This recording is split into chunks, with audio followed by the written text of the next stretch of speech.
La beauté des îles Hébrides, c'est qu'il n'y a jamais trop de touristes. Pour s'y rendre à coût réduit, il faut emprunter un traversier dont les places sont limitées. Une réservation plusieurs semaines en avance est donc nécessaire en été.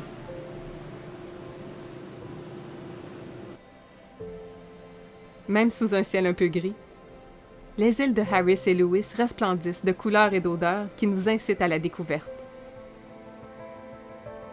Une route parsemée de plages turquoises, de terrains de golf rustiques et de moutons errants nous transporte 3000 ans avant notre ère.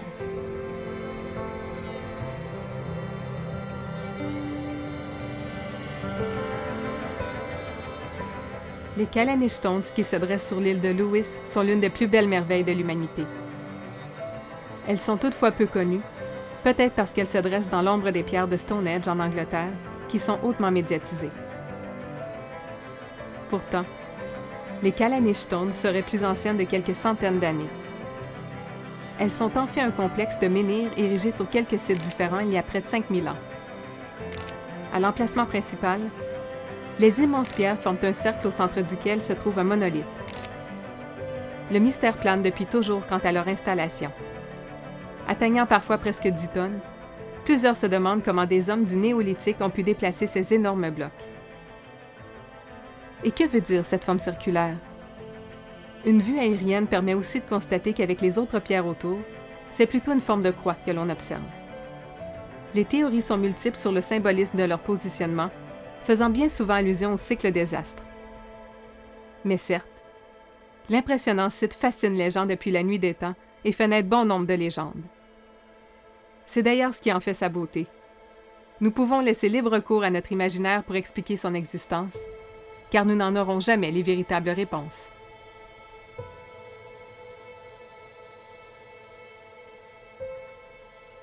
I'm Lewis Mackenzie. I run Hebrides Fish and Trips. It's an adventure tour business specialising in sea trips along the east coast of the Hebrides. And the boat gives you a completely different perspective on the Hebrides because instead of looking from the land to the sea, it's the reverse. You're looking from the sea back onto the coastline of the Hebrides. And the coastline is so indented with caves and beaches. The boat gives you a very different view on it.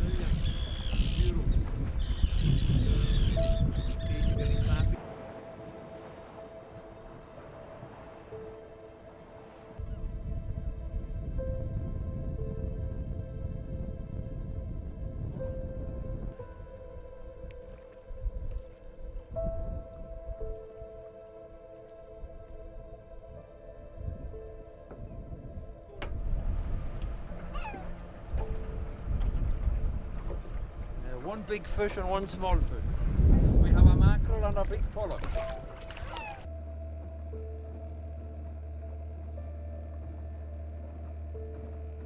So from a photographer's point of view, the Hebrides is an interesting place because with a bit of patience, you can sit in one location, and with a bit of patience, with the weather coming through, you can probably get 10 different photographs in an hour that will look and feel completely different. Just with the different changing light and the weather coming through. And every single trip is completely different. There's no telling what you're going to see, what the mood of the trip is going to be like. It just depends who's on the boat with you. But generally, a positive response. And it's these guys who make it. I don't make the trip. It's the wildlife and the scenery that makes the trip. I just steer the boat.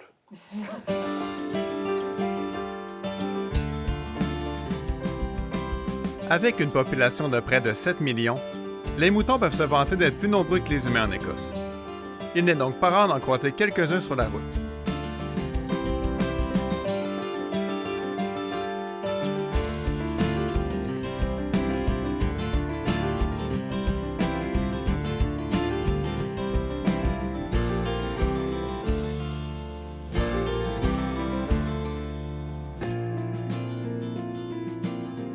Les îles de Harris et Lewis sont aussi synonymes des plus belles plages au pays. On dit d'ailleurs qu'elles seraient un des secrets les mieux cachés d'Écosse.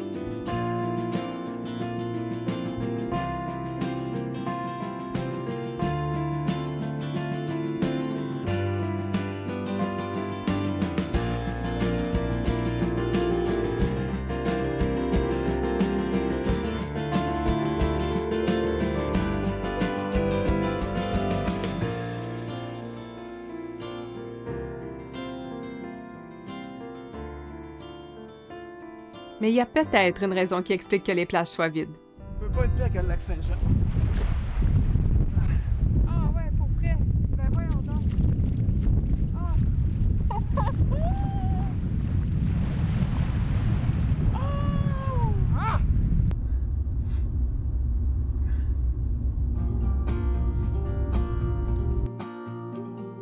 Les moutons colorés gambadant le long des routes nous rappellent une industrie importante des hybrides. Vous connaissez sûrement le tweed, utilisé entre autres dans la fabrication de vêtements et de sacs à main. Quoi qu'il soit fabriqué aujourd'hui dans quelques pays, le Harris Tweed demeure le plus réputé dans le monde. Et c'est ici, à Lewis dans les hybrides, qu'il est fabriqué. Nous avons la chance d'avoir un accès privilégié à l'usine et de voir toutes les étapes de cette conception très complexe. Pour porter le seau Harris Tweed, un tissu doit entièrement être local, de la laine à la finition, et répondre à de nombreux critères très stricts. Avant d'être présent dans la mode contemporaine, il était porté surtout pour les vêtements extérieurs, comme il est résistant et assez imperméable. We're not allowed to apply that stamp to the fabric ourselves. We have to wait until the Harris Tweed Authority inspector comes into the mill and visually inspects. They're authenticating, have you followed the rules of the Harris Tweed Act of Parliament? So it's only then when we're past that inspection that we're allowed our orb stamp. Connu pour son motif à chevron, le tweed peut aussi être tissé différemment. Le carreau est devenu très populaire pour répondre aux demandes de fabrication de tartan, un tissu que possède chaque clan ou famille écossaise, dont le motif lui est propre. I think the clan tartans are really important for lots of our customers. Lots of Scottish people still have a great affiliation to their clan tartans. I'm a MacLeod and I'm very proud of my clan history, and my generation, my family and generation to generation have been involved in Harris Tweed, but they're also very loyal to the clan MacLeod. So when we have a special occasion in Scotland, say a wedding or a ball or a really special occasion to go to, we like to wear our clan tartans with pride.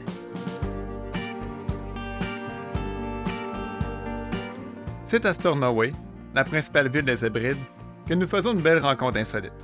Un authentique conteur, spécialisé en culture gaélique, nous propose une soirée de marche et d'histoire dans la ville. It's very, very strong. Basically, Lewis is probably one of the last, areas with very strong Gaelic speakers.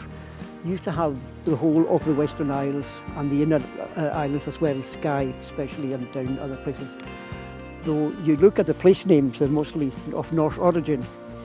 But if you go further inland, even the lochs and the wee pools and the puddles, they're all Gaelic names.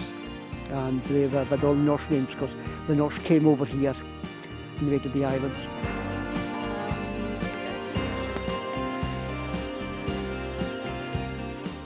Malheureusement, les contes gaéliques se sont transformés en histoires de midge.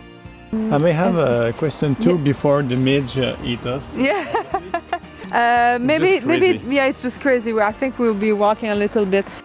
Le changement rapide d'endroit nous a amenés à terminer la soirée dans les rues d'une ville ravissante qui est surtout paisible.